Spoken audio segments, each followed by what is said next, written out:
The Veterans Administration can't afford to take care of our vets, but it can't afford to hand out $142 million in employee bonuses. Donald Trump promises once again to deport illegals. Thank God. A teacher apologizes for threatening to label her young students as racists. And a former Muslim explains why Islam is worse than Nazism. My name is Howard Riell, and this is Riell Truth. You're listening to the American Freedom Network, streaming live around the world at AmericanNewsNet.com and on Facebook and YouTube and Tumblr and in the book Riell Truth, Stay Angry. And of course, as always, broadcasting out across the Colorado Front Range on KHNC, Johnstown, Colorado, 1360 AM, The Lion. Our call-in number is 877-254-7524. My friends, did you watch the Republican debate last night?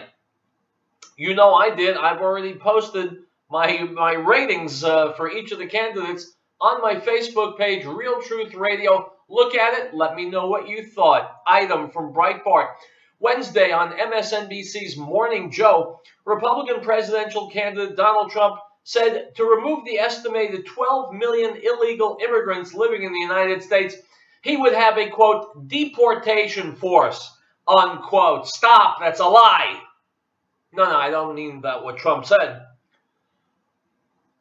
I mean that there are only 12 million illegal immigrants in this country, my friends. The problem is a lot worse than that.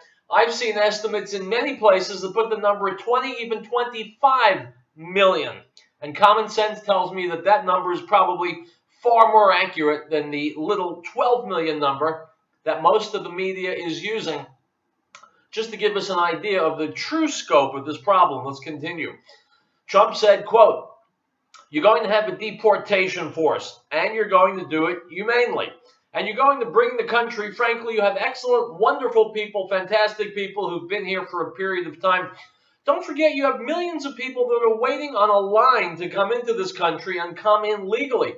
I always say, the wall. We're going to build a wall, and it's going to be the real deal. There's going to be a real wall. There's going to be a picture of magazines where they're taking drugs over the wall and built a ramp and the truck is going up and down. The wall is like a highway. It's not going to happen. It's going to be a Trump wall. It's going to be a real wall. It's going to stop people and it's going to be good. Trump continued, quote, there's going to be a big, beautiful, nice door. People are going to come in and they're going to come in legally. We have no choice. Otherwise, we don't have a country. We don't know how many people. We don't know if it's 8 million, 20 million. We have no idea how many people are in our country. And then you see what happened with Kate in San Francisco. You see what happens with all the things going on, all the tremendous crime going on. It costs us $200 billion a year for illegal immigration right now. Maybe 250, maybe 300 billion. They don't know. We are going to stop it. Stop. My friend, this is how a leader talks. He doesn't talk about feeling the pain. He doesn't talk about being unable to stop it. He talks about stopping it, no questions asked. Here's a comment last night about the debate. John Kasich, first of all, I have no clue as to why this yutz is still in the debates. He's got about 1% following, and that's all in Ohio, his state. He says so many things that are just out and out stupid. For example, he said last night he would bail out the too big to fail banks again if an emergency occurred, which is not only poison for America, but shows he didn't learn a single thing. By the way, he used to work in the banking industry. Maybe that has something to do with it. Number two, he also came up with reasons why you cannot deport illegals who are here in the United States. I'm sick and tired of presidents who can give you a long list of why they can't do things. I want a president who can do things, which is why Kasich, and he can take Jeb Bush with him, has got to go. No more debates for that boy. Item from Fox News. The Department of Veterans Affairs reportedly paid out more than $142 million in performance bonuses in 2014, despite a string of scandals inside the agency. USA Today reported that the bonuses ranged as high as $12,705, and most were over $500. The bonuses continued even after former VA Secretary Eric Shinseki, who resigned last year amid the scandal over falsified wait times, suspended certain bonuses. But that move only restricted bonuses for senior execs in the embattled, Veterans Health Administration. Unquote. My friends, in case nobody has pointed this out to you, I'll tell you, just as an aside, I'll mention the United States isn't exactly doing fantastically on the ledger. Okay, we got a little bit of debt to our name. Not much, just about $19 trillion. And the VA is always saying the reason it doesn't take good care of the veterans is it doesn't have enough money. Well, it must have at least $142 million laying around to hand it out in bonuses. In this era of rampant unemployment, the employees who work for our government, in this case the VA, should be delighted to have a job. And since the government cannot run itself responsibly, since the government, including the VA, always in the red, it just makes sense to me that there should be no bonuses until they get back on the positive side of the ledger. Does this sound to you like a stroke of genius, or is it just plain old common sense? Item from the BBC. A head teacher has apologized for sending parents a letter saying a racial discrimination note would be added to their child's education record if they did not go on a religious trip. Pupils from Littleton Green Community School in Cannock, that's in England, were expected to go to Staffordshire University to, quote, learn about different cultures. A letter to parents said it was a statutory requirement, but the school has now asked parents to disregard a section of the letter. Letter sent to parents said children would get a racial discrimination mark if they did not go on the trip, where they would have the opportunity to explore other religions. They would look at religious artifacts, the letter said, but would not be partaking in any religious practices. Unquote. My friends, thank God. For a minute, I thought it was only America that had a collection of brainless morons working in our education systems in school districts around the country. Now I see they've also got the dullest and the least bright people working in education over in England. So it's not just us, thank God.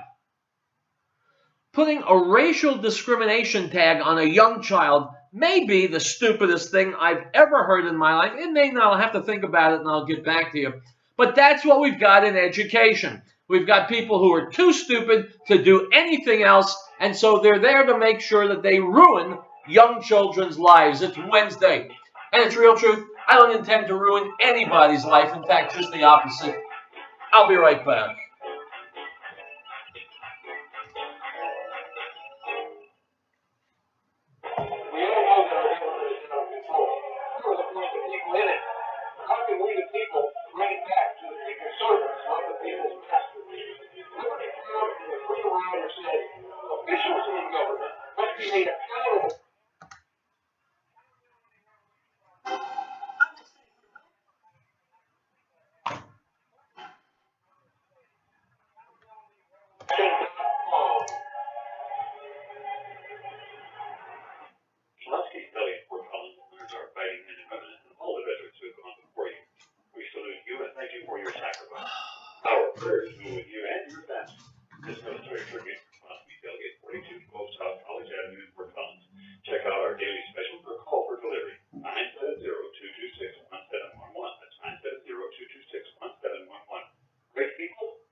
All right, guys, welcome back to Riell Truth. I am Howard Riell. Think about the worst thing that could possibly happen. What would it be? UFOs invading the Earth and destroying major cities, giant crabs clawing their way across our landscape, or Hillary Clinton becoming president?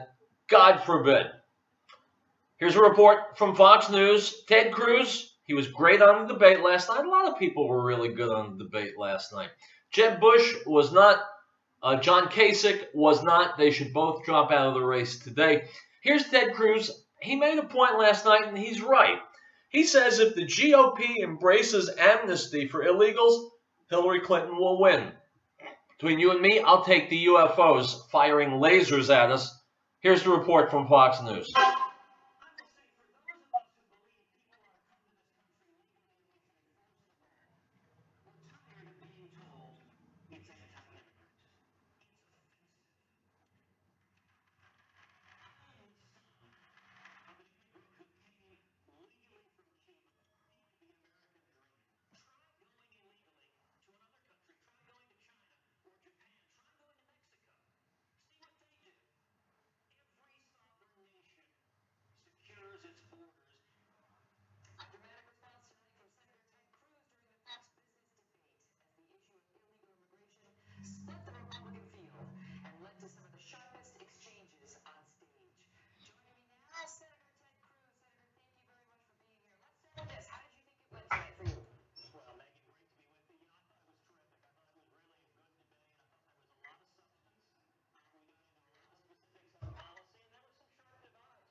Well, let me stop you here, my friends.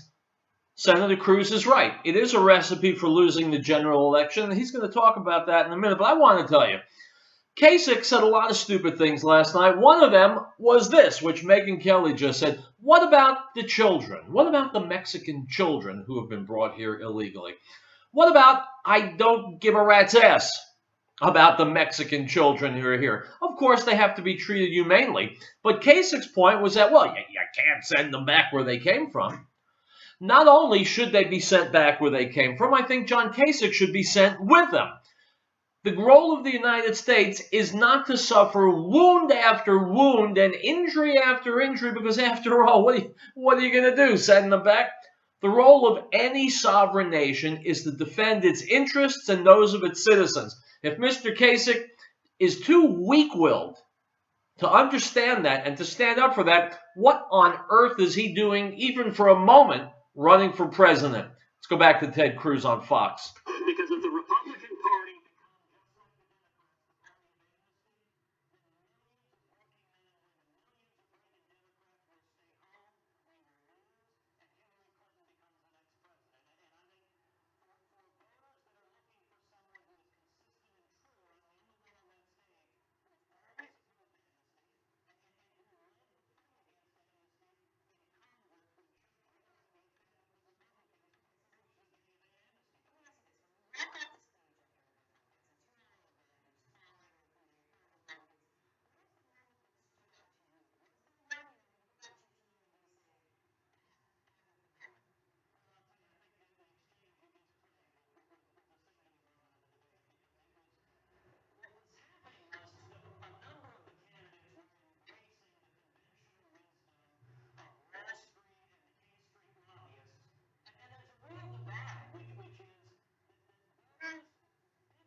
All right, that's just stupidity and Megyn Kelly being a tart. Yeah, he named the same agency twice. Big deal. I don't think it's worth airtime on a national media outlet to replay it to show that he had a mental slip up. The point is this: America has to have the most powerful military in the world. America does have the most powerful military in the world. America by itself spends as much on the military as the next 10 nations below us on the list. So it's not that we're underfunding the military. It's that we're wasting unbelievable amounts of money in the military in a variety of ways, one of which is wars that we're not trying to win. Wars that we're carrying out simply to funnel money to the military-industrial complex. That's why America's broke. Because that's why America can't seem to win a war anymore, because America's not trying, because it's all politics and spin rather than actually defending our interests. I've said this on the show many times, my friends. I am all for having the strongest military in the world, and I'm all for containing Islamic terrorism. How do you do that? You smash the Islamic countries so badly, and you disarm them that they will never raise their heads and try and carry out a global jihad. Does not take boots on the ground. It takes a multifaceted approach, starting with bombing their cities into the Stone Age, scrambling their computer systems, making sure they can't do anything more than throw rocks at each other.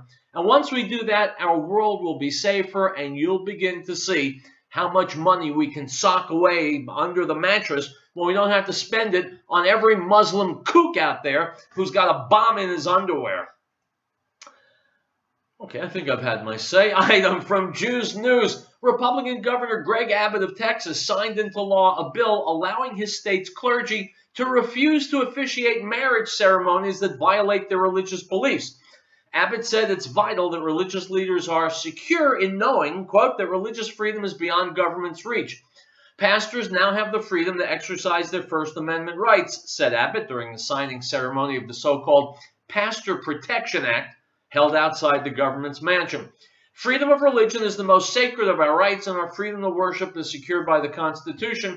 Religious leaders in the state of Texas must be absolutely secure in the knowledge that religious freedom is beyond the reach, unquote. My friends, religious freedom is one of the very hallmarks of our nation. Believe it or not, it even came before the right to have weird sex in men's rooms. Item from the Rutherford Institute, Dateline, Norfolk, Virginia. Attorneys for the Rutherford Institute have asked the federal court to reject an attempt by the city of Hampton and 3 of its police officers to have a First Amendment lawsuit against them dismissed. Rutherford Institute attorneys sued government officials after police officers cited, convicted, and arrested 2 street preachers for using voice amplifiers to share their message amidst crowds gathered for the city's Hampton Bay Days. Although the ordinance banning the use of amplifiers, which the lawsuit challenged as unconstitutional, has since been repealed, Institute attorneys point out that the city has yet to rectify its wrongful arrest of the street preachers, unquote. Item from Serkan Engin, E-N-G-I-N, Engin, Serkan Engin, why Islam is worse than Nazism, I quote, I am an atheist, author, and poet who had lived as a Sunni Muslim for 23 years from birth, and I'm still living in a Muslim country, Turkey. Also, my parents and all my relatives are still Muslim, so my criticism about Islam can be easily considered this as an inside view. I know that the title of this essay seems assertive, but I will explain the rightness of this title step by step.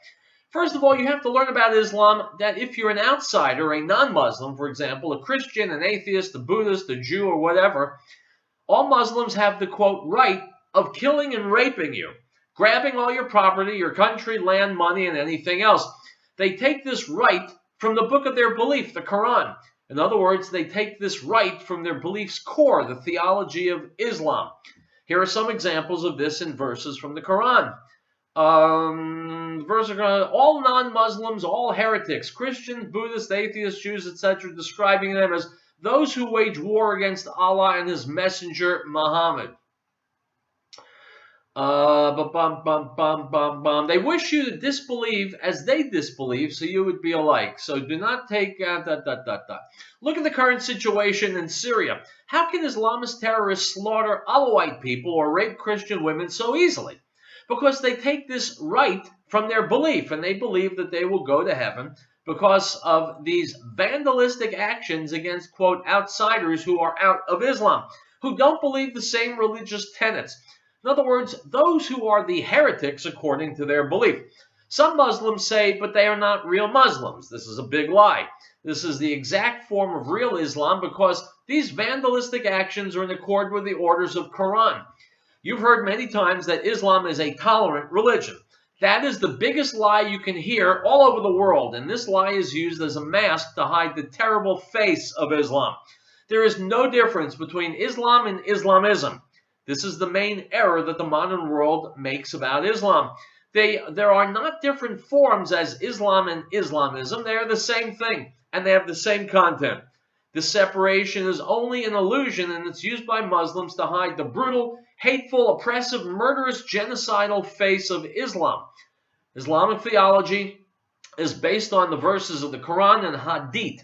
Hadiths are the words and actions of the Islamic prophet Muhammad, and all Muslims must follow these words and actions in addition to the orders of Quran. For example, you have to defecate as Muhammad did, and you have to clean yourself as he did, or you can rape and enslave a heretic woman in a war as a sex slave as Muhammad did, or you can torture your enemy in a war and learn the place of his hidden money as Muhammad did. You must cut the hand of a thief as Muhammad did, not give him any prison sentence as do modern laws. You must stone a woman to death as Muhammad did because she had sex outside the rules of Islam, but you must only whip her partner 100 times.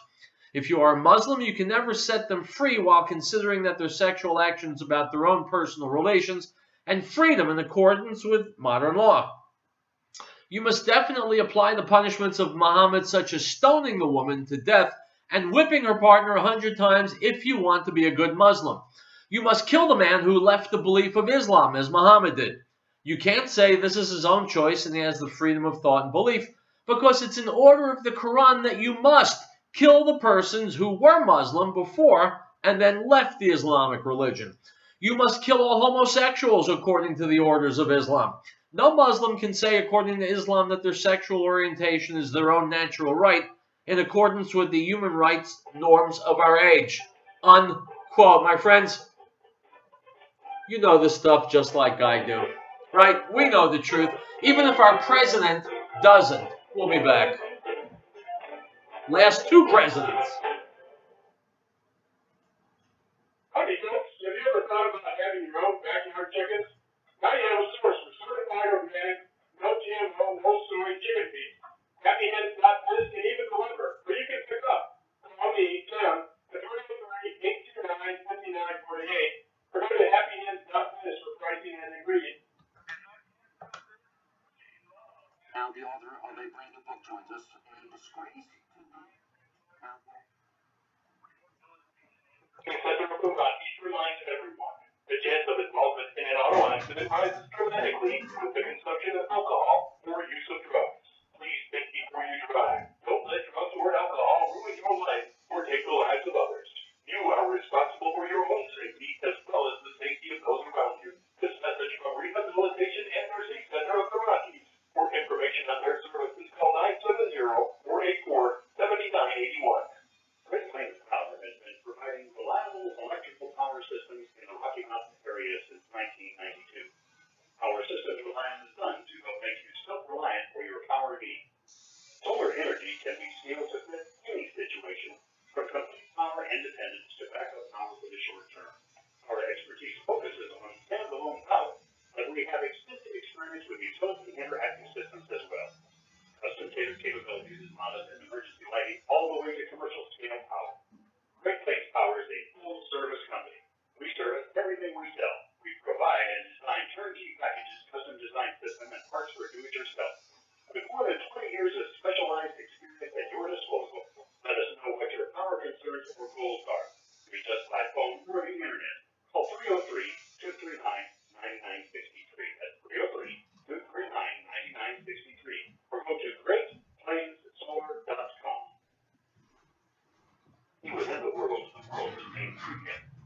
world did not know him. He came to his own, and his own did not receive him. But as many as received him, to them he gave the right to become children of God, to those who believe in his name, who were born not of blood, nor of the will of the flesh, nor of the will of man, but of God. The Gospel of John, chapter 1, verse 10 through 13.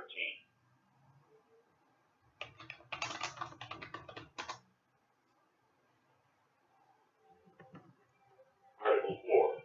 The right of the people to be secure in their persons, houses, papers, and effects against unreasonable searches and seizures shall not be violated, and no warrant shall be issued but upon probable cause, supported by oath or affirmation, and particularly describing the places to be searched and the persons or things to be seized.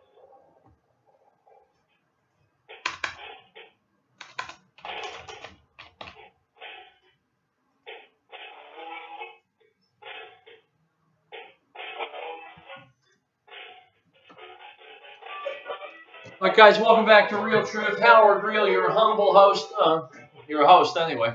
Here's Mark Stein on the Sean Hannity show on Fox talking about Hillary Clinton. I beg your indulgence right at the outset. Here we go. Now the author of a brand new book joins us.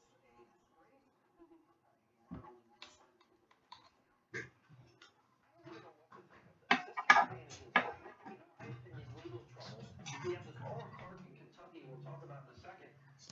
Handcuffed, perp law, fingerprinted, mugshot, put in jail, and now we've got Hillary Clinton campaign saying, they want to show that she's stunning.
All right, my friends, the important thing I wanted you to get out of that is what a train wreck Hillary is. I know it's not the first time I've mentioned that, but she is so obviously a disaster. You got to wonder, what's up with the people who are still supporting her? Why are they supporting her? Well, you have to understand, Democratic voters are low information voters. They don't know anything about the issues. They don't know the candidates. They don't know the backstory like you and I do. They vote for the people that their friends tell them they should vote for, and that's the ruination of our country. And I hope we can stem that tide. Item from The Guardian. Calvin Reed writhed in pain before he died. I can't breathe, the 39-year-old screamed. Reed, an African-American father of two, was held face down by two police officers on a grassy lawn inside a predominantly white gated retirement village in the South Florida suburb of Coconut Creek in the early hours of the 22nd of February. Moments before, the two officers standing 10 feet away had deployed their weapons in tandem. Not guns, but tasers. The barbs struck Reed in the chest, according to eyewitnesses, unleashing 50,000-volt shocks to his body. Reed stopped breathing within moments. 2 days later, he died in the hospital. The whole thing seemed brutal, 58-year-old locksmith John Arnendale told The Guardian from the ground floor apartment at Winmore Village Retirement Homes, where he watched Reed lose consciousness for the last time. It's not clear why the officers were trying to arrest Reed in the first place. He was not accused of any crime. Though police say he was acting aggressively, other witnesses have disputed this.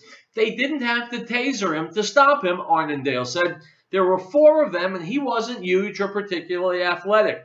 They certainly didn't choose the least harsh thing to do with him. They were kind of punishing him.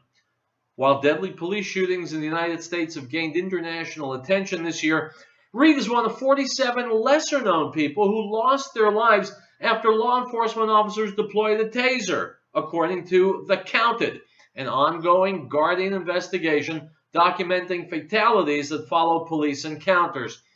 Item from the GatewayPundit.com. Israeli media outlets are reporting on another stabbing attack by a Palestinian against an Israeli.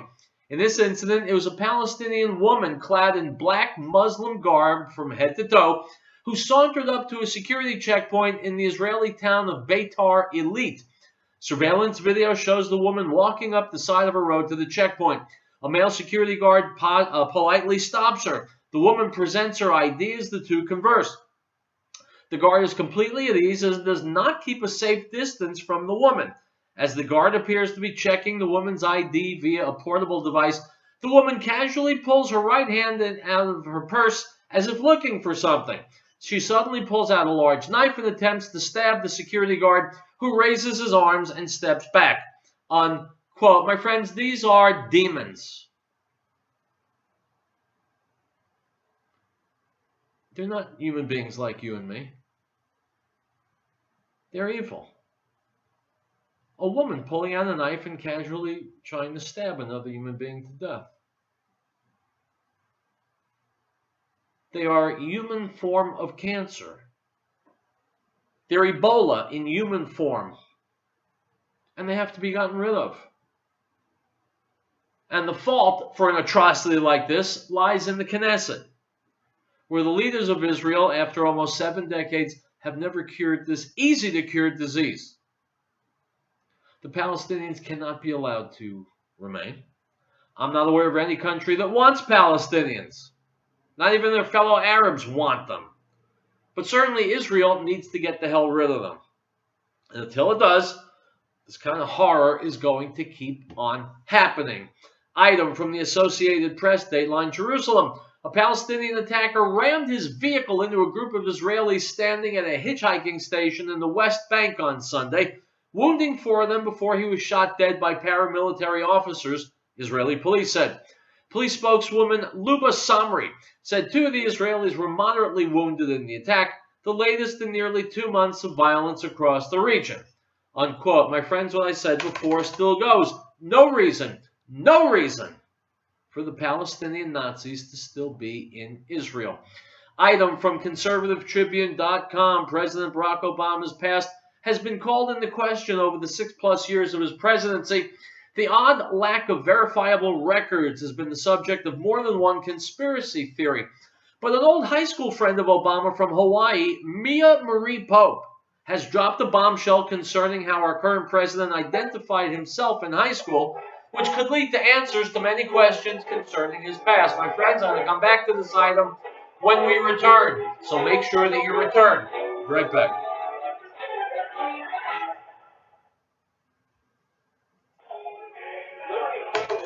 guys. Show your colors, flag colors, flags, and gear. All right, guys, end of video. Have a good day.